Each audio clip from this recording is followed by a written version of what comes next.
Here you have por versus para.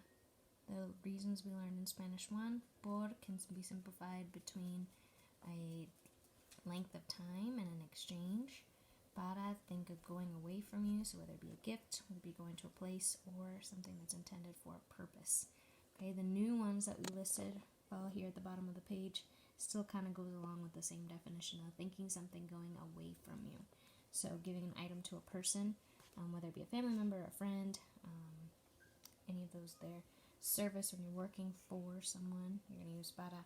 If you're giving your services to someone, if you're playing for that team, you're going to use para, so it's going away from you.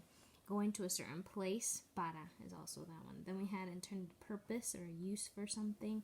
So we didn't use these very often, but this was another rule there. So in the sentence, if you can translate saying that something is being intended for a certain purpose, you're going to use para. So the house for the dog, the glasses for the sun, the cup for the coffee.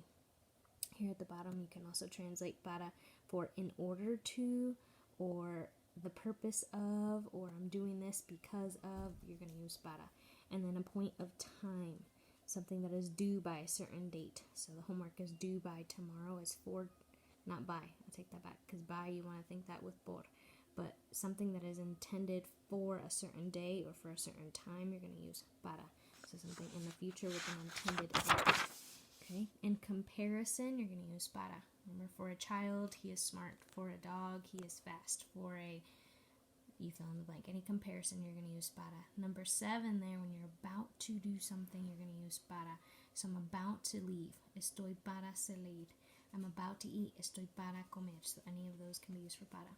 Then we switch to por. Okay, there's the 2 we've already learned. And then down at the bottom, you've got your motive and reason. So they got married for the motive of love, for the reason of love. He died for his country. He received a medal for his conduct. Okay, so all of those are going to be por. At the top, you have an exchange. The one that you can use the most here, that's the most to help you visualize this the most, is that Christ died for our sins. He's died in our place. We use this one also whenever someone works for us, not that we're their boss, but that they work in our place. So I'm sick, I can't make it to work, he subs for me, so I'm going to use por there. Por is also used for that rounded motion, so I'm going somewhere with the intention of coming back. So I'm going to go pick up my sister from school, but it's kind of implied, I'm coming back, I'm going for her. I'm going for the car, I'm going to go to the car to come back. Okay, to be for something, you're going to use por. If you're using the words by, through, along, around, those are also using the word por, so just memorizing there. On the last page, again, some more words here. Per, you're going to use por. During, you're going to use por. And then there's some exceptions. These words, even though they have for in them, you're not going to use por or para because the word is already built into the definition of it there. Okay, so that was just really quickly there. On your test, you will have just a sentence with a blank, kind of like these on page 423 on the bottom.